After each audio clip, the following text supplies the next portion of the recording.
নমস্কার, শুভ সন্ধ্যা। সৃষ্টিলোক আবৃত্তি ক্লাস প্রযোজিত কবিতার জন্য কিছুক্ষণের তৃতীয় পর্বে প্রত্যেককে স্বাগত জানাই। আজ আমার সঙ্গে রয়েছে সৃষ্টিলোক আবৃত্তি ক্লাসের এক খুদে আবৃত্তি প্রেমী, আরো একজন খুদে আবৃত্তি প্রেমী, তিয়াশা। তিয়াশাকে স্বাগত জানাই। তিয়াশার পরিচয় দাও প্রত্যেককে।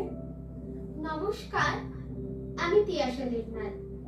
আমি স্টেপিং স্টোন মডেল স্কুলের ক্লাস 5 এর স্টুডেন্ট। বেশ, তিয়াশা খুব ভালোবেসে আবৃত্তি করে। পাশাপাশি আর কি ভালোবাসে তিয়াশা? পাশাপাশি আমার আঁকতে ভালো লাগে, নাচতে ভালো লাগে, আর বাড়িতে গান শুনতে খুব ভালো লাগে। আমার বই পড়তেও খুব ভালো লাগে। বেশ, কি শোনাচ্ছ প্রথমে আমাদের? আমি শোনাচ্ছি কবি সরলদের লেখা আপ্যায়ন। বেশ মজার কবিতা, শোনো। আসুন আসুন, বসুন বসুন, হেলান দিয়ে সোফায়। ময়লা কেন জামা কাপড়, দেয়নি কে যে ধোপায়। দোহাই দাদা, দাগ না লাগে, সামলে নিয়ে বসুন। খবর টবর ভালো তো সব? কেমন আছে প্রসূন? পায়ের ধুলো দিতে এলেন, বড্ড ধুলো পায়ে। দুঃখ পাবো, ভুলেও পাটা তোলেন যদি সোফায়। ডবল ডেকার বাসে এলেন, ভিড় কি ছিল ভারী? বলেন কি ভাই, বাসের সিটে ছাড় পোকা এক গাড়ি। এই রে খেলে, উঠুন উঠুন, পালান পালান পালান। বাসের থেকে সোফায় যদি ছাড় পোকা হয় চালান। এই যা, বড় ভুল হলো যে, চলবে নাকি চাটা? নেহাত যদি যাবেন দাদা, আচ্ছা তবে টাটা। ভীষণ মজার কবিতা। বাড়িতে অতিথি এলে এভাবে আপ্যায়ন করতে হয়, তাই তো? তাই বেশ, যাই হোক, তিয়াশার কাছে পরবর্তী কবিতায় যাব। তিয়াশার কি কি বই পড়তে ভালো লাগে, কি ধরনের বই পড়তে ভালো লাগে? ডিটেকটিভ বা ভূতের গল্প কি ভালো লাগে? আমার হচ্ছে ভূতের গল্প আর একটা মানে একদম অ্যাডভেঞ্চারাস বই পড়তে ভালো লাগে। বেশ, তিয়াশার কিন্তু একটু লেখালেখির অভ্যেস আছে, তাই তো? নিজে বেশ কয়েকটি কবিতা ইতিমধ্যে লেখা হয়ে গেছে। হ্যাঁ, বেশ, ওর একদিন লেখা কবিতাও আমরা ঠিক শুনবো। এবারে কি শোনাচ্ছি? এখন আমি শোনাচ্ছি কবি অপূর্ব দত্তের লেখা ভালো থেকো মা। এই চিঠিটা লেখার কথা ছিল 2 মাস আগে। জানো তো মা, লিখতে গেলে খাম পোস্টকার্ড লাগে। আমি কি আর পোস্ট অফিসে একলা যেতে পারি? আমার যাওয়া বলতে কেবল পল্লবীদের বাড়ি। তাও ভাগ্যিস 1 পাঁচিলে, খুব উঁচু নয় তাই। 5-6টা থান ইট সাজিয়ে টপকে চলে যাই। ছোড়দাকে রোজ বলতে বলতে আজকে হলো দয়া। জোড়া শালিক দেখলাম বলেই 3টা এত বয়া। তোমার জন্য আমার মাগো কি মন খারাপ করে। যতই ওরা তোমার ছবি টাঙিয়ে রাখো ঘরে, তাদের কি আর মন ভরে মা? সত্যি বলছি শোনো। ছবির মাকে আদর করে গল্প শোনায় কোনো।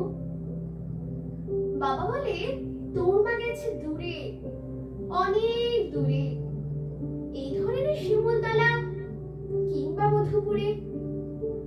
বাবা ভাবছে রুমি বোধহয় আগের রুমেই আছে।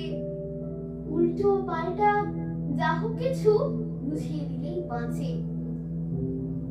জানি না এই চিঠি তোমার হাতে পড়বে কিনা।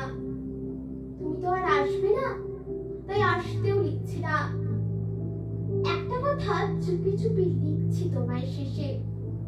তোমার রুমি ভালোই আছে, তার সে নিজের দেশে।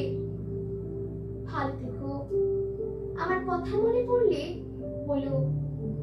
এবার উঠি, পিয়ন কাকুর আসার সময় হলো। ভীষণ সুন্দর, তবে অবশ্যই মন ভার করা একটা কবিতা। আমরা তিয়াসের কাছে আরো একটা কবিতা শুনবো। এবার একটু আনন্দের কবিতা হোক। কি শোনাবে? সুকুমার রায়ের কিছু জানা আছে? হ্যাঁ। কি জানো? কুমড়ো পটাশ। কুমড়ো পটাশ শুনি। কবি সুকুমার রায়ের লেখা কুমড়ো পটাশ। যদি কুমড়ো পটাশ নাচে, খবরদার এসো না কেউ আস্তা বরের কাছে। চাইবে না কো ডাইনে বায়ে, চাইবে না কো পাছে। চার পা তুলে থাকবে ঝুলে হট্টমূলার গাছে।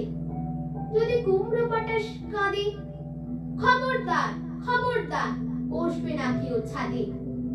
উপুর হয়ে মাচায় শুয়ে লেপ কম্বল কাঁধে। বেহাগ সুরে গাইবে খালি রাধে কৃষ্ণ রাধে। যদি কুমড়ো পটাশ হাসে, থাকবে খাড়া একটি ঠ্যাঙে রান্নাঘরের পাশে। ঝাপসা গলায় ফার্সি কবে নিঃশ্বাসে ফিসফাসে। তিনটি বেলায় উপোস হয়ে থাকবে শুয়ে ঘাসে।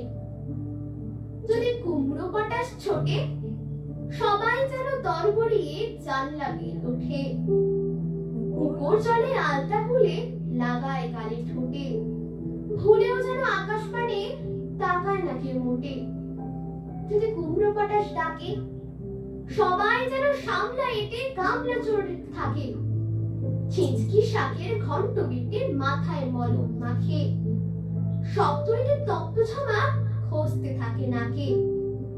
তুচ্ছ ভেবে এসব কথা করছে যারা হেলা, কুমড়ো পটাশ জানতে পেরে বুঝবে তখন ঠেলা।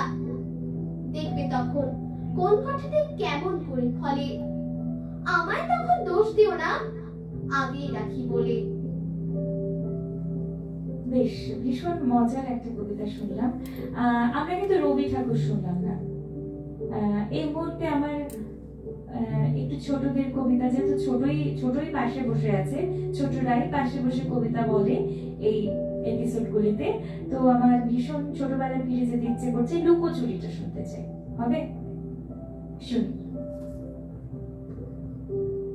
আমি যদি দুষ্টুমি করে চাঁপার গাছে চাঁপা হয়ে ফুটি, ভোরের বেলা মাগো ডালির পরে কচি পাতায় করি লুটোপুটি। তবে তুমি আমার কাছে হারো, তখন কি মা চিনতে আমায় পারো? তুমি ডাকো খোকা কোথায় ওরে, আমি শুধু হাসি চুপটি করে। যখন তুমি থাকবে যে কাজ নিয়ে, সবই আমি দেখবো নয়ন মিলে। স্নানটি করে চাঁপার তলা দিয়ে আসবে তুমি পিঠেতে চুল ফেলে। এখান দিয়ে পুজোর ঘরে যাবে, দূরের থেকে ফুলের গন্ধ পাবে। তখন তুমি বুঝতে পারবে না সে তোমার খোকার গায়ের গন্ধ আসে। দুপুরবেলা মহাভারত হাতে বসবে তুমি সবার খাওয়া হলে।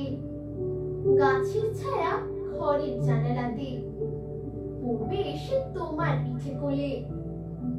আমি আমার ছোট্ট ছায়াখানি দোলাবো দূর বইয়ের পরে আনি। তখন তুমি বুঝতে পারবে না সে তোমার চোখে খোকার ছায়া ভাসে। সন্ধ্যেবেলায় প্রদীপখানি জেলে যখন তুমি যাবে গোয়াল ঘরে, তখন আমি ফুলের খেলা খেলে টুক করে মা পড়বো ভুঁয়ে ছড়ে। আবার আমি তোমার খোকা হব, গল্প বলো তোমায় গিয়ে কব। তুমি বলবে দুষ্টু ছিলে কোথা, আমি বলবো না সে কথা। ভারী মিষ্টি কবিতা। তিয়াসা নিজের মতো করে সুন্দর করে শোনাবার চেষ্টা করেছে। আমরা পরবর্তীতে আসবো আবার। আপাতত আজকে এই পর্যন্তই। ভালো থাকবেন, সুস্থ থাকবেন।